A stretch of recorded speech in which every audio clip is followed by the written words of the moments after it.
I'd like to welcome everybody back to our podcast Unloaded.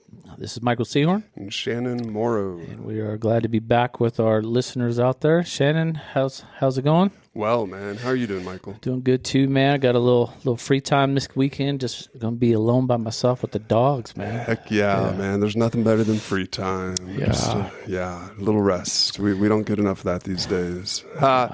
You should have seen his expression as soon as I said that. No, we don't, man. And, that's probably a good topic. And I'm going to let you lead this one today, too. So I wasn't going to lead about that, but okay. It's just, free time, rest. Why don't we talk about that free time, man, the rest, maybe even we could talk a little bit about some burnout indicators, something like that. Yeah, whatever you want, man. Because you're getting ready to do your own rest and relaxation coming up here in a few weeks. Yeah. So a little motorcycle trip. Well, not a big motorcycle trip, actually. Big one. Yeah. So it's all yours, man. I'm here to chime in when I need to. Oh man, look at this. What do you got? A little handoff. Okay, switch cool, off. man. Yeah, it's been fun creating this podcast. Of course, here with Michael, he's been in the lead. This was his baby, if you will, and he's done most of the heavy lifting with it all. You should see us in here, man. He's got all the computer and tech, and he's doing all the hard work, and I'm just getting to hang back here, just kind of insert my 2 cents here and there. But he's allowing me. Well, how we came to this today, so. When Michael primarily was creating this whole podcast, he had so many good ideas for it. He really had the vision for it, the direction he wanted it to go, and he outlined it out really well. I mean, you can go back to the very beginning, even the intro, he created, he got help creating, and then those first several episodes, just kind of we were talking about what the podcast is all about, why we're doing it, the weight we carry, the truth we speak. And a lot of those early episodes were well outlined. We're winging this. We're not really, on any kind of script or anything. It's very organic. And just that little outline we've been relying on, each week, we're just, okay, what are we talking about this week? Okay. Episode 7, learning to sit with the weight. Episode 8, community and connection. Moving forward, not moving on. And so each week we have our little routine. He comes in, we get everything all set up, ready to go, and I have the outlines. He's okay. What's our episode this week? What are we doing? And believe it or not, that's it. We've burned through the entire outline that Michael created, pretty much from the beginning. And here we are now, really without a script, without even much of a plan. So I'm like, let me see what direction this goes now that we don't even have that. And Michael, go for it, man. And it's been this podcast has been as you can tell. Just new for us. We're kind of figuring it out. We're learning along the way. And you may or may not, depending on how much you've listened in the past, guys seen it evolve a little bit. And now here we are kind of entering this next, what do you call it, Michael? Not like scope or arc, you call it. Yeah, it's like an arc. Yep. Yeah, we're kind of entering our third arc because what's this going to look like? Where's this going to go? And it's okay. Me being the therapist side, as you likely know, I've been working with Mike for more than a decade now. He's been a client and I've been his therapist, and we know each other really well. And that relationship through the years, as we've gotten to know each other really well and work together through quite a few things, and you can imagine now co-hosting this podcast, creating this together has really kind of stepped up, evolved this relationship. And the interesting part that has not been addressed until right now, I'm going live with this and Michael doesn't even know it's coming at him. But man, we haven't even really done much therapy anymore. We've we were consistent for so many years. Every other week you'd come in, we'd have our session. And now this podcast has mostly replaced that. And what a difference. In a way, Michael's therapy has mostly concluded with me and mostly now been replaced with this podcast. And I've been kind of wondering, kind of curious, like, I wonder how that's been for Mike. I wonder how he's doing with all that. And again, he didn't know this was coming at him today, but I'm addressing this in a very live manner right now with the question, how's it not really doing therapy much these days? Well, it's a pretty valid question, to be honest with you, Shannon. And, I think the last 2 months for sure. So, last 2.5 months for both Shannon and I have been crazy busy.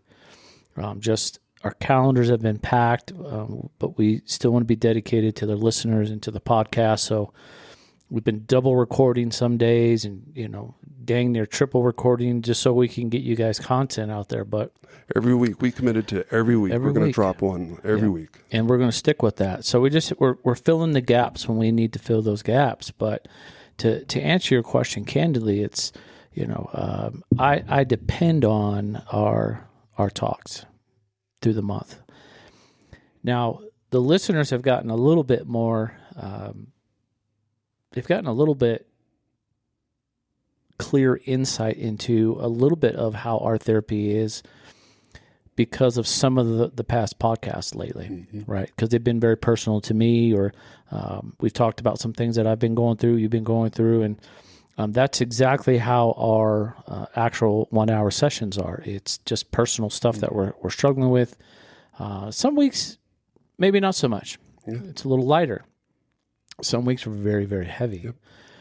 But with anything in life, when you're putting so much energy and time and discipline, if you will, into whatever it is you're creating. So for me, it's been a self-help journey for the better part of 11 years now, and you've been the crutch of that.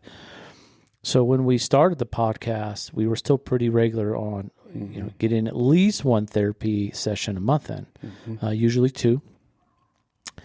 Now it's a lot different because we only get to chat a little bit prior to a recording, a little bit after the recording when we're packing up and heading out the door. So you'll try to squeeze a little micro session in really quick, just unload a little bit. I try. As we're setting up. Yeah, I try. But Shannon, like he said, he knows me.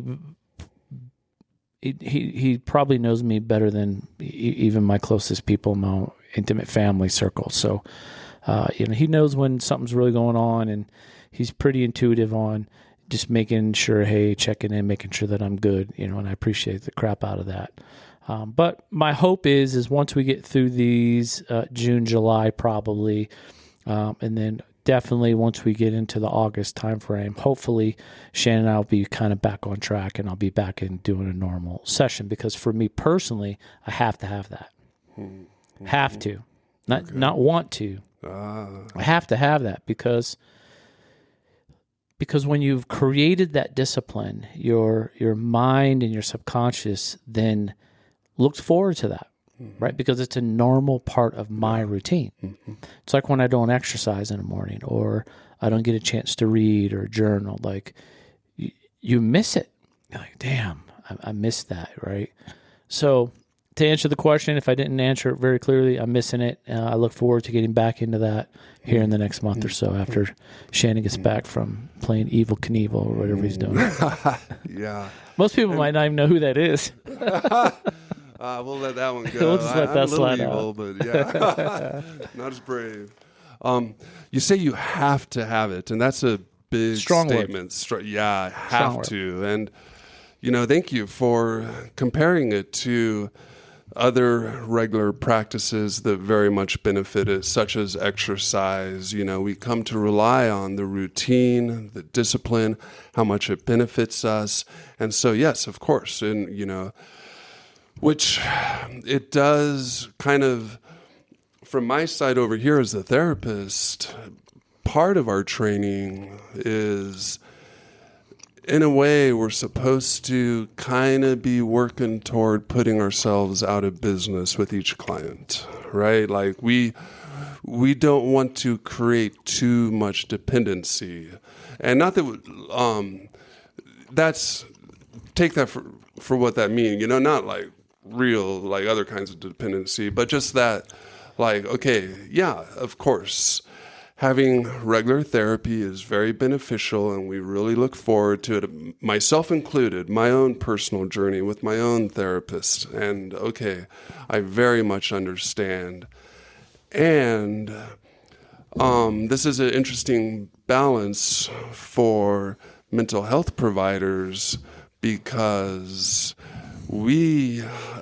part of our duty is to help our clients create greater independence, greater self-reliance to like, they don't need us anymore. They're good, right? They like, hey, they can do this without us, so to speak. And then, of course, the clients counter with, yeah, of course, no, I am good. I've made a ton of progress. I'm feeling much better. I'm big improvements. And I don't want to quit. I want to keep going just because it's so beneficial. I could quit if you're moving out of town or if you get hit by a bus, but can I keep going? You know, and so generally, of course, the clinician, well, yeah, of course, you know, but I don't know how many clients or even just the public is aware that clinicians do have to be mindful of like, what is in the best interests of the client, and how do we get them on their own 2 feet so they don't need us as much? It's very, very interesting, because I was sitting here and listening to you explain this. So I have some, Shannon knows this, I have some severe post-military injuries that I've dealt with since I've left the service. One of them is cleaning back. And when I first met my chiropractor, which has recently retired, which if he's out there, man, just, I miss you, bro. Yeah. Doc, I miss you. Good chiropractor. Yeah. I miss you, Doc. I hope all's well with you and your retirement, but God bless America, I miss this guy. Anyway, when I first met my doc, he told me the same thing as Shannon just said. In the chiropractor world, it's the same thing. When I first met Doc, it was every week for like 6 to 8 weeks straight to get my body back into the right position, to get it put back where it's supposed to be, and then to keep that. And then the maintenance started, and then we went to like every 2 weeks, and then we went to once a month, and then we finally got to the point where Doc said, hey, call me when you need me. Nice. Right? So when you were sitting there explaining this on the mental health side, rings through to me. That makes total sense. And I think what I would say from my side of the table is Shannon and I, and this is a little TMI, but I'll just throw it out there. Shannon and I have had these personal conversations about, hey, do you want to keep going? Do you want to, just see me once a month? Or, do you want to call me when you need me? I think the power of this therapy is it's definitely resides with whoever that person is. Mm-hmm. Because some people might be like, hey, man, you helped me get through this tremendous thing, whatever that thing might have been. But I feel good. I feel strong. I feel like I've got some new tools in the belt, and I think I can stand on my own 2 feet for a while. Mm-hmm. Personally, for me, after 11 years now with Shannon, this is a choice for me. And the choice is that because of my journey and because of the things that I have learned along the way in this journey, there's a lot of times that Shannon and I are really learning from each other on both sides of the table.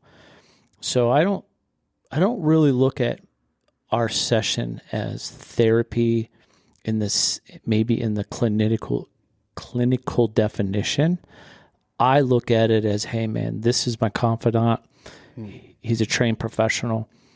There are things that I'm still learning. There are things that I still struggle with. There are things that I still haven't unpacked after a decade. This is true. I'm somewhat aware of those things. I've caught little glimpses, and I've mostly let them be, and maybe occasionally just, You'll tap the button a little bit. you know, just gently. Yeah. And thank you for speaking to this, Mike, because it's actually a whole modality is relational therapy, because once you see a client through some pretty challenging stuff and you have that relationship established, that trust, and they are just like, man, you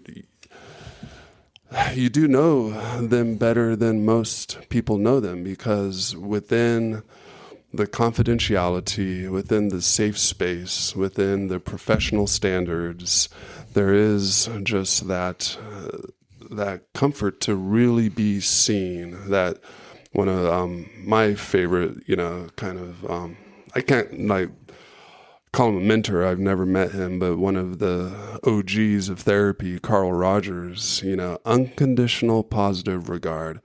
It doesn't matter what you tell me. It doesn't matter what you tell me. I'm here for you, man. I will have unconditional positive regard for you. Like, it's because I so understand how we are all human. We all fuck shit up, man. We all have some really gnarly shadow stuff in there. We all have those skeletons in our closet. And there's nothing you can bring out right now that would make me stop liking you, man, because it's just that.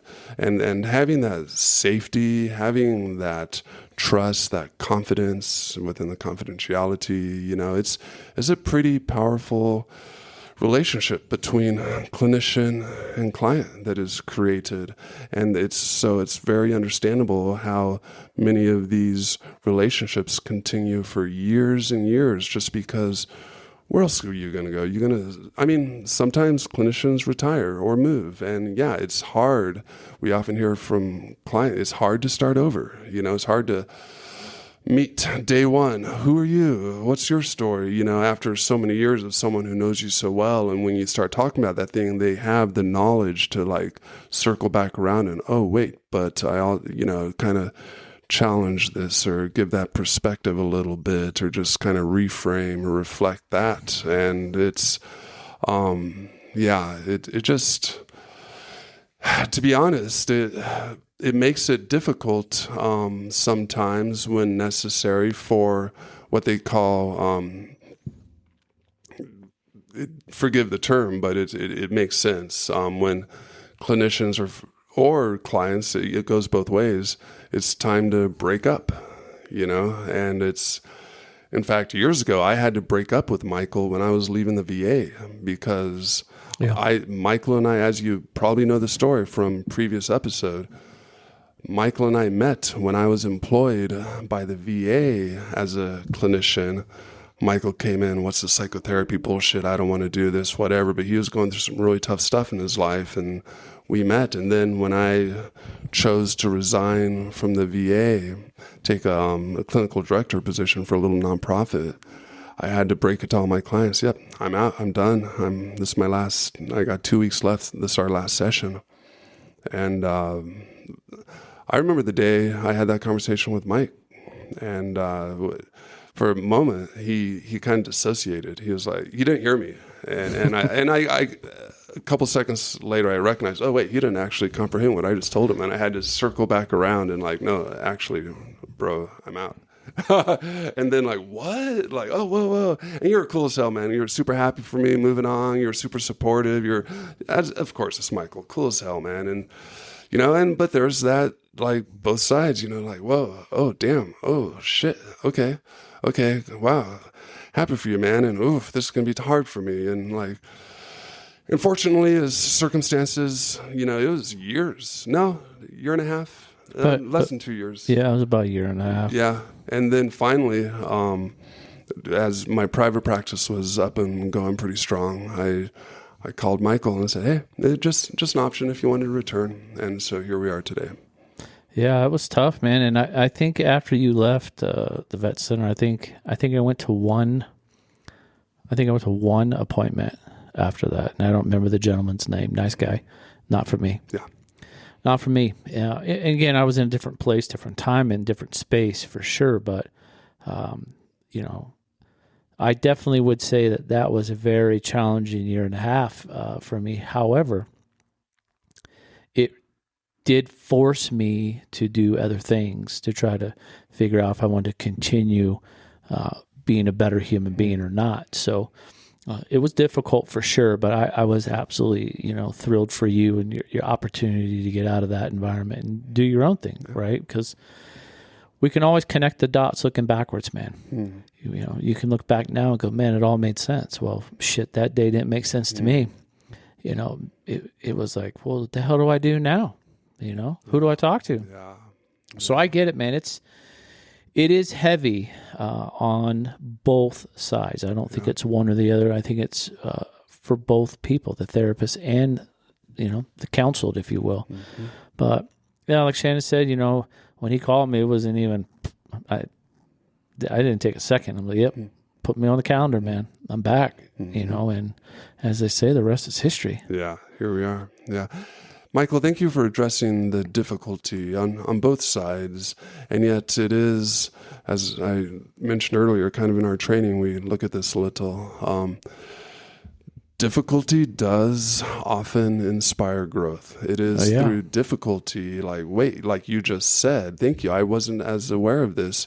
You kind of had to, well, what now? Well, let me try seeing this other guy. I provided that referral, and you tried, you checked it out. You're like, nope, not for me. Okay. But then to suddenly find yourself without your regular therapy that you had so come to value, and that was, like, whew, okay, you had to choose then to continue on your path of personal growth, of, just your working on self, your self-awareness, the self-acceptance. You continued moving forward through that time, even as far as I know, without regular therapy. And that was like, oof, you weren't expecting that. And yet to have that opportunity to then, okay, well, I guess I'm going to rise to the occasion and keep going with this. That is sometimes more growth than even a therapist can provide if just continuing as usual. Yeah, and we've talked in great detail since this podcast started about unloading and putting the weight down, and everybody's journey is different.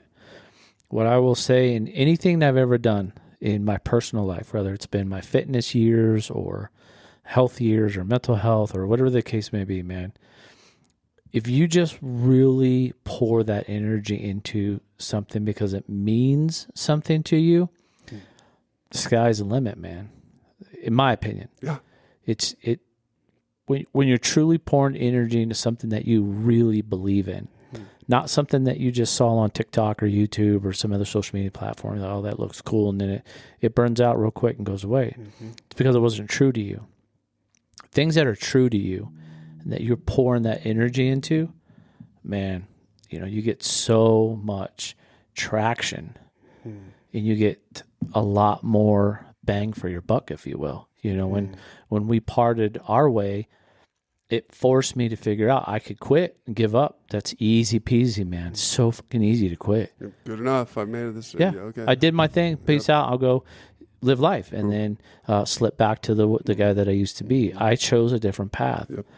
And, I poured into meditation and Zen and Buddhist traditions and things like that, and up my reading. I started journaling more, right? So it's really up to the person, man. You can either just let the wheels fall off, or you can just pick yourself up and drive on, man, and see what comes out of it. I could have never guessed 11 years ago that this was the road we'd be on, man. No way. We didn't see this. Of course. Not even in my preview. In the future. No, exactly. So yeah. It's crazy to think about, but that's exactly kind of how it went for us. You know what I mean? Is that a time? Okay. Yeah, that's for the episode today. So sorry, Michael just showed me his phone with a timer on it, and it was counting down. I'm a little slow on the uptake. I'm like, oh, okay, we have about 6 minutes left, is what Michael was trying to show me right there. I was trying to do it incognito. And because Michael's so much sharper than me. I'm sitting here purely focused on like this weird microphone in front of me. Michael, while we're doing the podcast, he's there's text coming in at him, and he's like checking his emails, and he's running all the IT stuff, and he's really good. At doing his mind works very quickly. I think mine works much slower because I can't even look at his phone and what are you trying to show me? Totally didn't mean to throw you off track. I was just trying to give you a heads up, dude. We had about 5 minutes left. Okay. Yeah, we're good. Good. Yeah. So yeah, but it just so that balance, of course, between okay, what is the most healthy thing for our clients? This is beneficial. I'm not speaking to my work with Michael now. I'm speaking to most therapists, most psychotherapists in their work, looking at their caseload, looking at their clients, just their approach to their work in psychotherapy. Often in the back of their mind is, okay, yep, this is beneficial.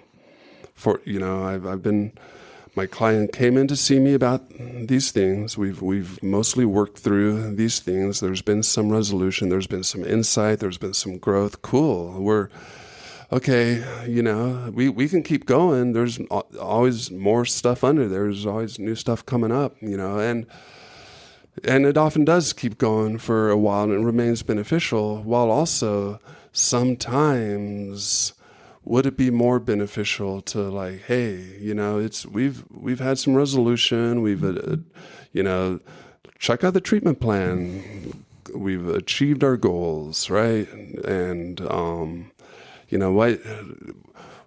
do you feel about maybe taking a little break from therapy? How do you feel about seeing how it goes, just for the next few months without, just kind of on your own for a little, continuing your work now. And in fact, now that maybe not having therapy for a few months, man, you might be surprised how you really step into that and fill that with your own things, and see what you do for yourself. Or often, then the clients can find someone else, a different therapist. And sometimes a different therapist with a different approach and different insight can be very beneficial, because while therapist A was, while therapist A was really great and helped them with a bunch of stuff, but, just sometimes a different perspective, a little bit different of approach, is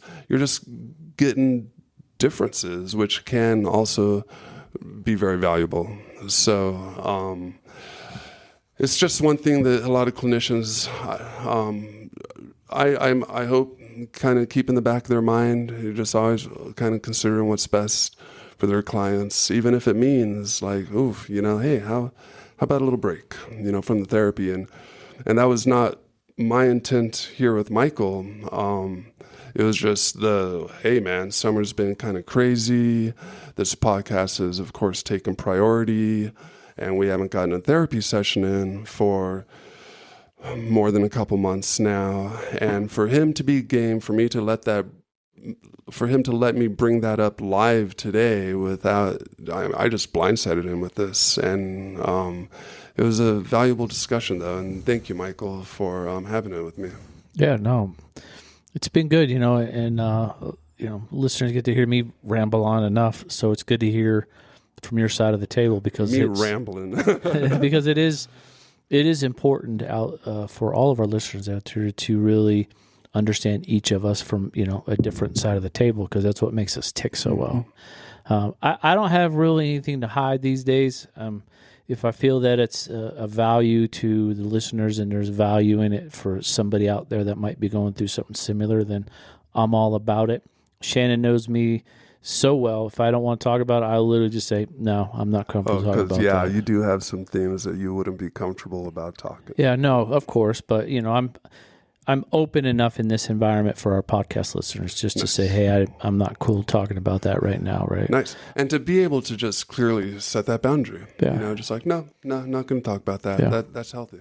Yeah, and it's not meant in, any disrespect. I think that on the contrary, this is why this works with Shannon and I, is because we've got the trust between us to have those conversations. And if Shannon were to ask me something, which I don't think's ever even happened, to be quite honest with you. But, our next episode, maybe we can try. Yeah, try. We're making this real now, man. We'll shoot at the target and see what sticks. Yeah. Man. But we'll figure it out. It's been a good time today. We are out of time on the podcast for today. Yeah. You wanna close this out? Nah, man. No? You get the opening and closing, man. Let's not change it up that much. All right. We appreciate Shannon today, man, for sure. I appreciate him and everything he's done for me, and definitely for being my co-host, because it wouldn't be the same without you, man. So I appreciate you. Yeah, I sure appreciate you creating this whole thing and bringing me on board. And this has been really fun. It's been growth for us both. It's been a good time for sure, man. Like always, to all the listeners out there, if you are in a position where you need someone to talk to, you can always call 988. It's out there. It's free. Or even text. There goes our timer, and it's free. They're 24/7, so it doesn't matter the time of day or night. Call, text, or text, Spanish, right? Yep. Different languages available out there. Like always, though, if you are in your local area and you need an hour to talk to somebody, look at your local provider list out there and give it a try. Yeah, there's a lot of good therapists out there. Most of them can be found at psychologytoday.com. Most therapists in most areas, it's just the kind of go-to where there's all the profiles, the photos, the modalities, the descriptions, the prices, and everything, just like, psychologytoday.com. And if you're considering like, maybe might want to check this therapy thing out, just scroll through, just see who's out there. And if someone seems like it might be a good fit, man, be brave, make that call. Yeah. And from my side of the table, don't be afraid to try a couple different until you find one that sticks. Good. Please shop around, man. Yeah. If the first one's like, keep trying. It's normal. We want that as clinicians, please. We want the good fit as much as the clients do. Yeah, absolutely. So find one that you like, find one you click with, and the best of luck to you in your journey. Heck yeah. I hope everybody out there has a good weekend. Be safe, enjoy. As for me, Mike Seahorn, and Shannon Morrow, we'll catch you on the next episode.